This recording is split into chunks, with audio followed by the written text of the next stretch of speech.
And welcome back to our second episode, the second official episode of Woke or Stoked. I am still Jose, the movie man, and that is The twin and Jose. I'm just happy. I didn't know we'd make it this far. one Well, one episode you thought we'd be canceled. Luciano did congratulate us on a good run last time, so I thought we were done. So after that, So far, we're still going strong, and hopefully, we'll be going strong a lot more. Let's try to stay positive and have a lot of good things. As always, we're going to talk about a couple different movie topics that we've discussed throughout the week, breaking news, interesting stuff that we both are excited about, and we will end with viewer questions. We have 3 this week, Twin.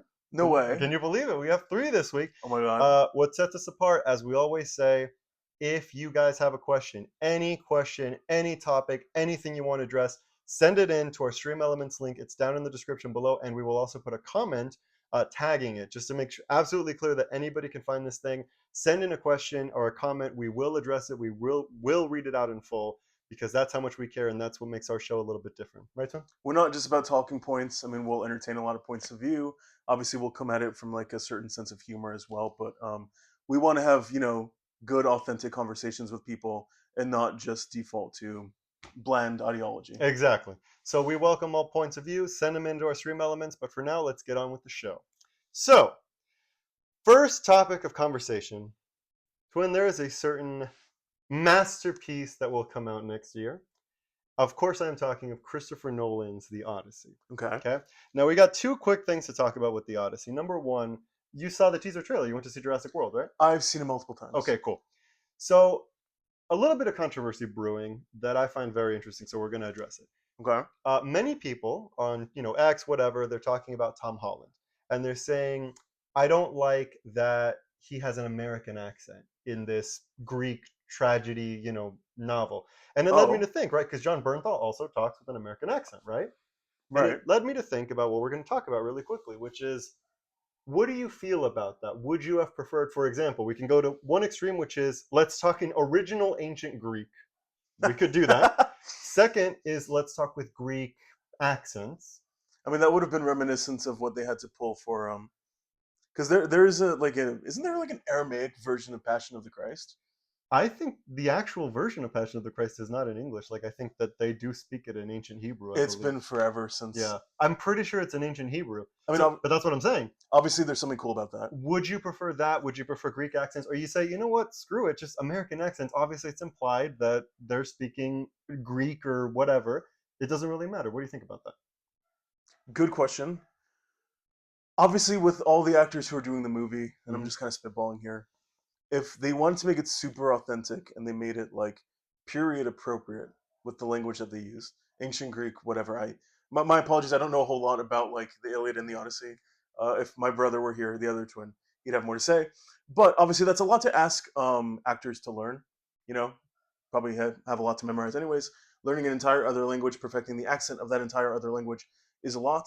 On the other hand, I do sometimes think it's a little bit weird, and there's a few different examples of this. Like this is just one thing. It's a fictional story, right? But like How to Train Your Dragon, like I liked the kid who played like what's it called, Hiccup in the live action, but like his dad has like a thick Scottish accent, Gerard Butler. and Hiccup just has an American accent. Yeah. And I'm not saying that there's any problem with it. I mean, like, obviously the movie's asking us to believe certain realities about the universe and all that stuff, but like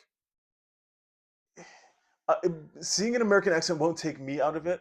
But like, I would ask myself, like, how is it true that this person talks this way if all these other people are like talking in clear other accents? I tend to agree. It would feel a little bit weird. I tend to agree with you, Twin. Overall, I don't care that it's an American accent. I think it would be too much work to have Anne Hathaway and Zendaya and everybody change dialects and stuff. It's implied. I recently just watched Amadeus, and you don't care that it's in perfect American English. It makes perfect sense, and you can still use language in a brilliant way, like they do in that film, which is the operas are in Italian, and then the the low tier operas, quote unquote, are in English. I don't know if you picked that one up. Everything that Wolfgang and Salieri compose is in Italian, but when they're going to the poor man's opera, they're in English. The operas. It's been a long time since I saw that, but that's an interesting observation. That's what I think that they could do. So overall, I think it's a controversy. That doesn't really mean anything. We can move past that. But we will, all things considered, be very excited for the Odyssey. And that is our second story. Didn't tickets come out like yesterday? Yes, that is our second story that we're going to go into. So let's talk about the Odyssey. The tickets went on sale. Now, these are for specifically 70 millimeter IMAX screenings. Okay. Okay. What does that mean? Who gives a crap? Well, Nolan gives a crap. These are premiere, like, formatting excellence, right? Here's the kicker. These tickets went on sale a year before the movie comes out. Now, originally, when people hear about this, they're like, "You're freaking crazy. You're wasting your time, right? Like, you're losing momentum." But leave it to Nolan Twin to do something that has never been done in the history of cinema, and say each time he makes a movie, this guy just doesn't know how to not change the history of cinema. And now he says, no, no, no. With my movie, we're going to do something that's never been done before. We're going to put the tickets on sale in premium format a year in advance to win. What do we think about that?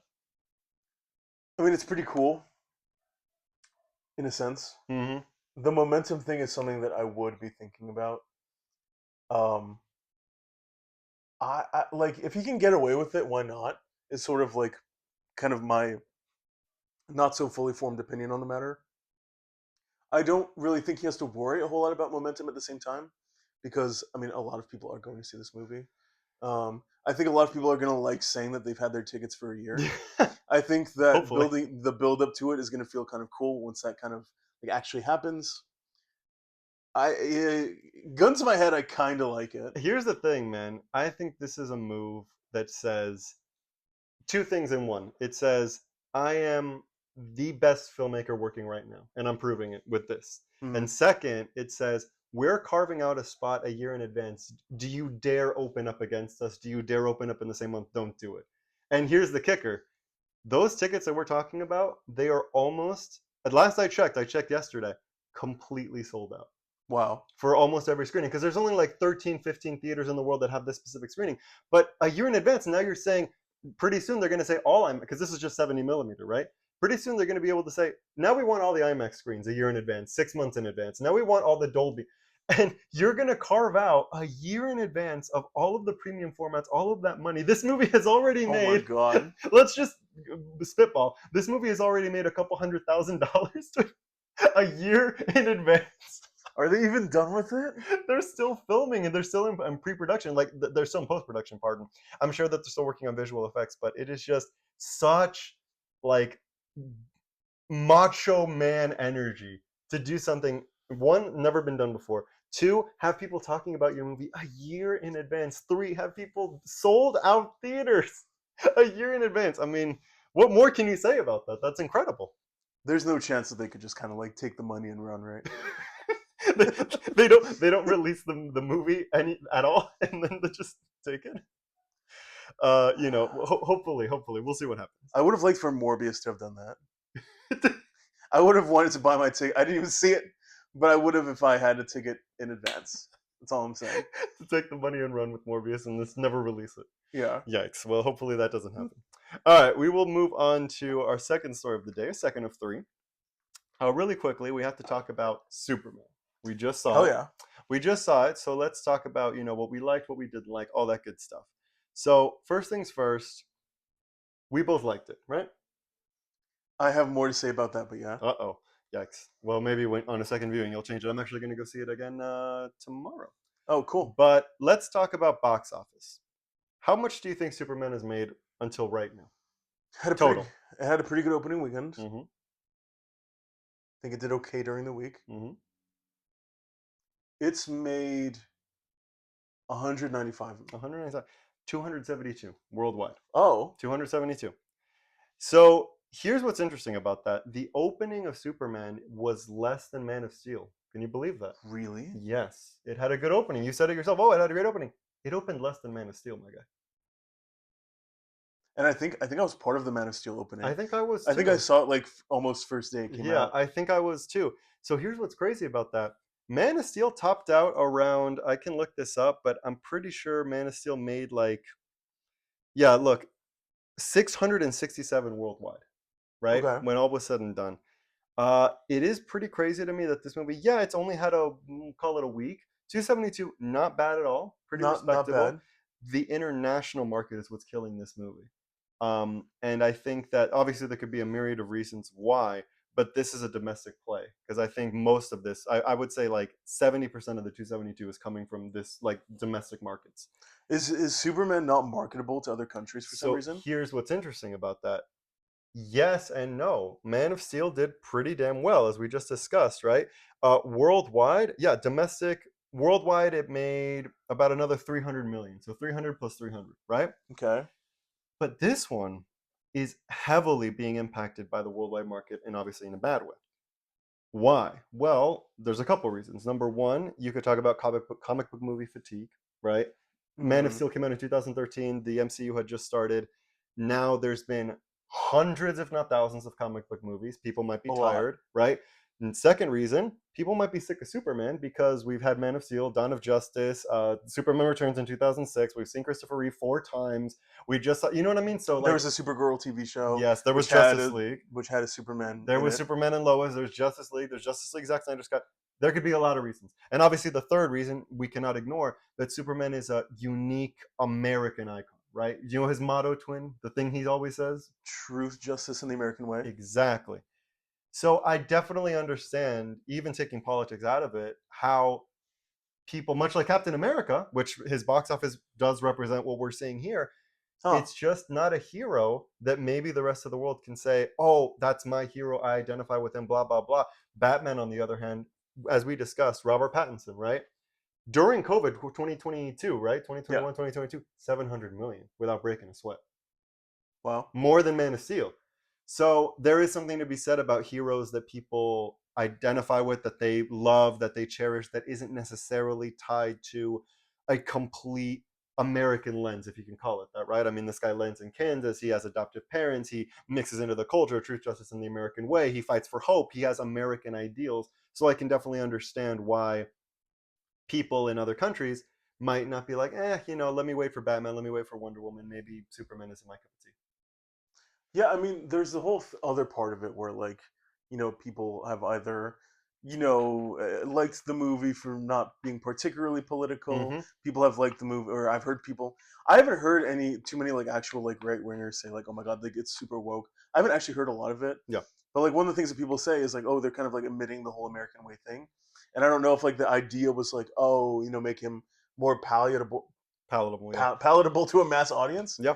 I don't know if that was an attempt. Obviously, like if the international market stays that way, it's not working. Yeah. But I mean, that's something that I would ask a couple questions It about. is it is kind of a double-edged sword, right? Because the international market shows that people think this is going to be a pure America First Top Gun Maverick kind of movie, right? Mm. And yet when we saw it, we both saw it, it's not even necessarily leaning that way. Much to my chagrin, I would actually prefer it be accept what it is. But I don't know. It's just interesting because 272, very good. Don't get me wrong, but I've heard people say this thing's going to top out at like 600, 650, 700 best case scenario. You're telling me that the Mm. beginning, the Iron Man of this new universe is going to do a little bit better than Man of Steel 10 years ago? I don't know. That's not exactly what I would want to hear. I would want this new movie to come out the gate 800, Mm. 900, $1 billion, show everybody, this new thing. Um, so it's just interesting. We'll see what happens. We'll be following the box office. We're both going to go see it again, apparently. So there's going to be a lot of return business. We'll see what happens. But before we move on off of Superman, I want to talk about James Gunn really quickly. He was having an interview with Entertainment Weekly, and he said something that was very interesting. Okay. He was talking about post-credit scenes. We all know Marvel is known for post-credit scenes. Oh, every Marvel movie has to have one. He raised an interesting point, and I want to get your opinion on this one. He said, the way a post-credit scene works is a punch to the face to the Entertainment Weekly. And what he meant by that was that oftentimes he has his movies, his vision in a certain way, right? I want this movie to go here and here and here. And the post-credit scenes, especially in Marvel, kind of forced him into something that he didn't want to do. And he talked about, I don't know if you remember, but at the end of Endgame, who joins the Guardians of the Galaxy's new team? Dude, I don't remember. Thor. So James Gunn, Oh. Thor joins the as Guardians of the Galaxy, right?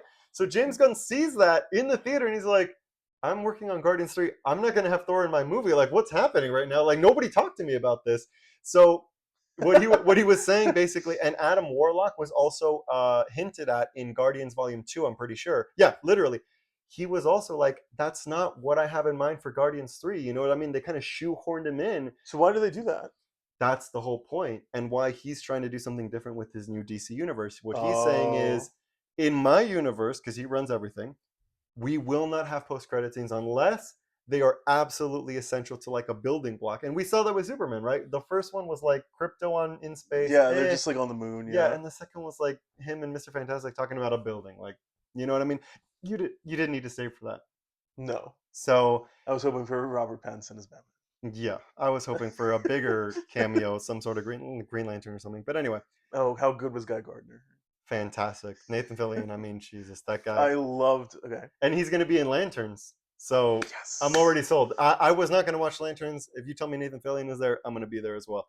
So yeah, so it is interesting. So what do you think about that? Do we, in a way, I do appreciate Marvel always having a tease to the next movie, but you have a con of Hercules, Harry Styles, Thanos' brother, that when are we ever going to see these people again? Nobody knows who they are and they're never coming back.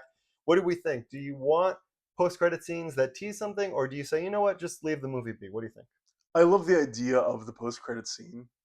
Part of me is like, oh, you get to chill, debrief a little bit. You get to see the names of all the people who are involved in the movie if you're paying Mm-hmm. attention. Blah blah blah. But it has to be like it has to be done tastefully. Like you can't just tease something that's never going to come to fruition. Yeah. Like that's just going to get annoying, and no one's going to care at a I, certain point. I tend to agree with him with James Gunn. I tend to say let's just leave the post credit scenes to essential. You can always have them just like fun things, but let's kind of build up to something a little bit better. Let's let movie stand on its own without being like, oh, and guess what? Supergirl's coming out in 6 months, and here's a tease. You know? It's a ballsy thing to do nowadays, and I kind of respect that. Yeah, But if it's going to give him more creative freedom, if it's going to make the universe make a little bit more sense, sure, why the hell not? yeah, I agree. I agree. So yeah, hopefully, Superman does really well, and we'll be excited for the next showing when we see it for the second time. All right. Hell yeah. So the last story that we're going to discuss is we have a new inductee into the $1 billion club, twin, which is I noticed that it's Lilo and Stitch. yes. It's not Minecraft. It might not be Superman. It is Lilo and Stitch. Did you see it? I have not seen Lilo and Stitch. It was very average. Very average. I'm gonna have a couple thoughts on this. Go ahead. So, okay, this is coming from someone who has not seen the movie. So, if this is a stupid opinion and I get kicked off the show, fine. But I haven't in general been super into the Disney remakes.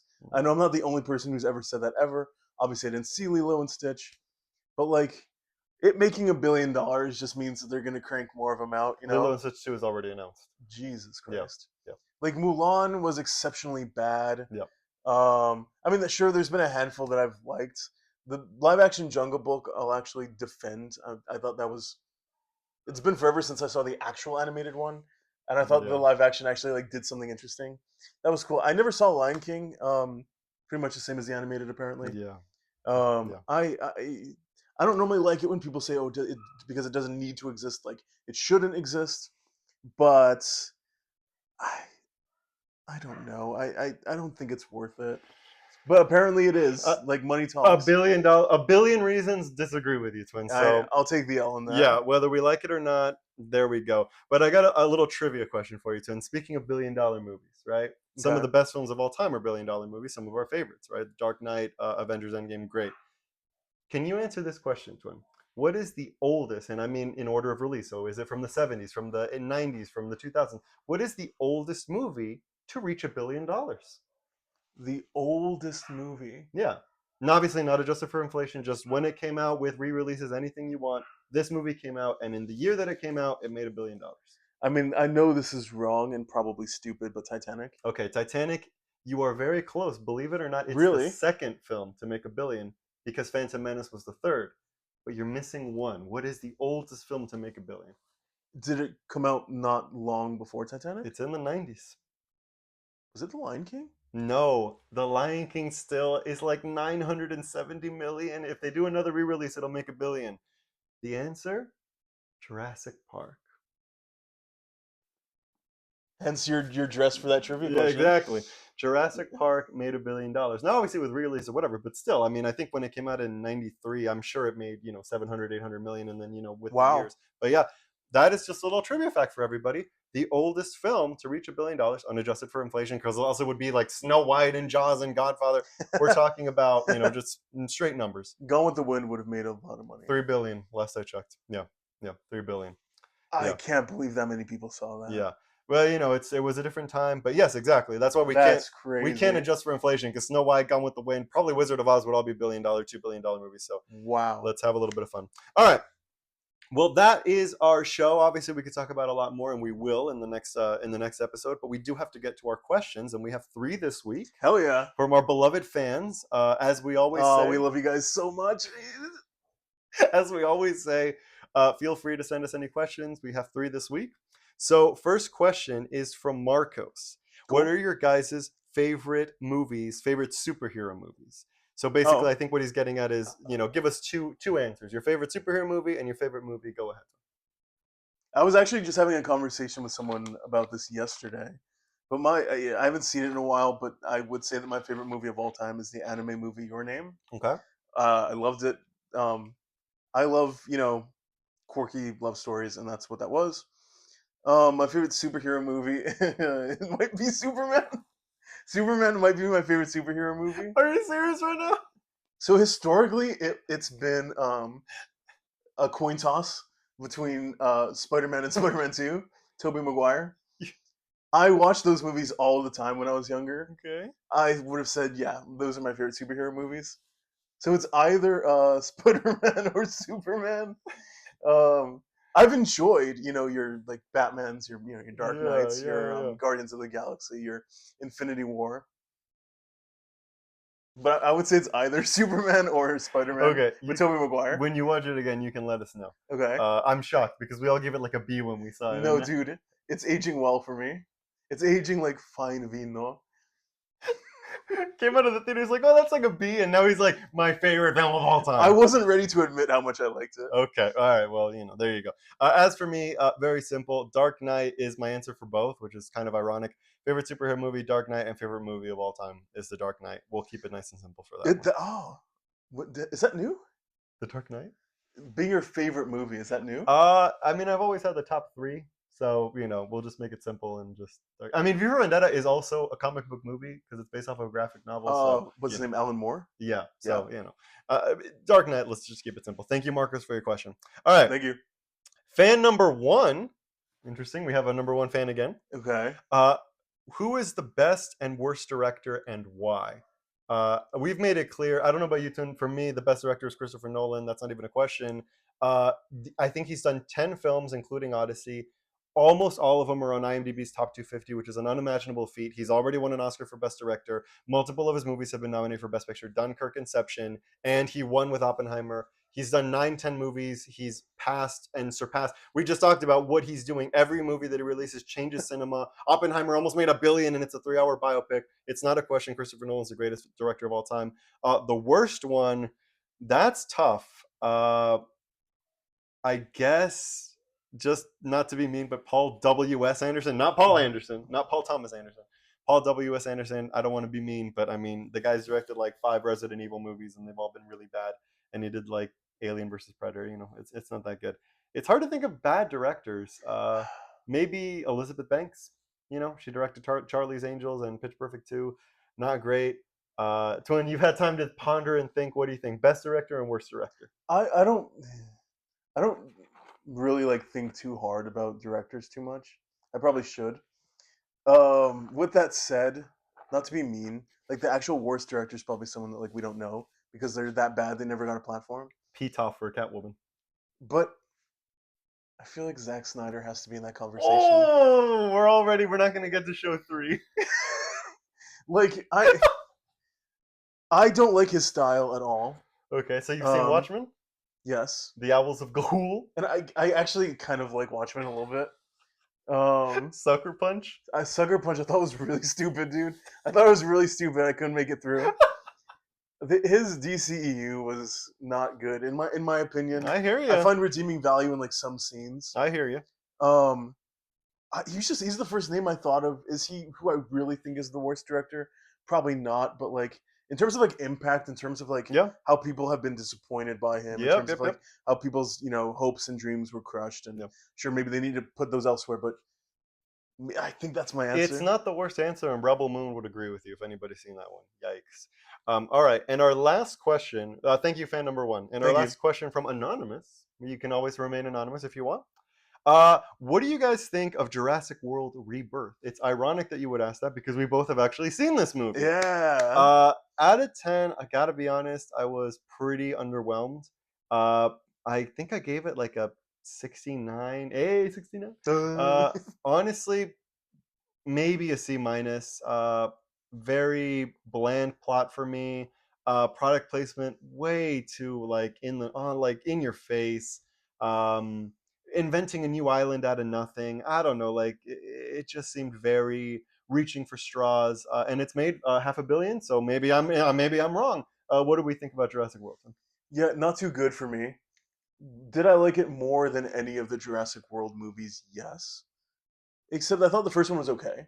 Jurassic World with Chris Pratt. It was okay. Yeah, I liked it a lot actually. I didn't know what they were doing with some of the characters. That whole like weird boyfriend character arc. Oh yeah, It that was was so it was a little lame. weird. That entire family didn't need to be in the freaking movie. I enjoyed the dad as a character. I liked that there was someone who was relatively like pure-hearted who just unfortunately got himself into a bad situation. I thought he was like he didn't need to be there, but I kind of Boating off of a dinosaur-infested island. That's your father figure that you liked, one. he's not the best dad. I didn't really like most of the other characters. There's a few more philosophical things I just wasn't really super into, but like I don't. I'm the only one who I've ever heard say this, but like I'm sorry, but the dinosaur at the end was like really stupid. The mutated thing. Yeah, like I know that I've seen the other movies, and forgive me if like I'm missing something. I know there are mutants and they're and just inventing new ones and all that stuff, but like Yeah, it was way too big. It was cartoonishly the like face was really it weird. was like I'm not saying that like oh like you need to have like these sexy ass dinosaurs, but like it Twin was wants to get turned on when he's watching Jurassic World. I wasn't turned on by that dinosaur at all, um, and I was disappointed. All right, well, you know what we're saying. We're gonna end the show. If Twin does not get excited, he's not paying for it anymore. So Jurassic World Rebirth 2, you better have some sexy dinosaurs, or you will have one less ticket. I'm not going. Yeah, exactly. If in the preview Twin isn't like sweating, it's not happening. All right, guys. Well, thank you very much for our 3 questions. Yeah. Hopefully, we have a lot more next week. We're very excited for everybody. Hopefully, you guys enjoyed the show. As we always say, you can follow us on Twitter. We have a TikTok page. Obviously, like and subscribe on YouTube. Share it with your friends. We will be back in a week to give you our more concrete thoughts on Superman because we're both going to see it the second time to really talk about and delve into what we liked and what we didn't like. But as always, for me, thank you for coming in. Twin, anything to say? No, thank you guys. Thank you for all the views. Thank you for the subscription so far. And yeah, we're gonna pump these out every week. All right. Well, thank you guys for the show. And yeah, tune in back in next week and we will see you then.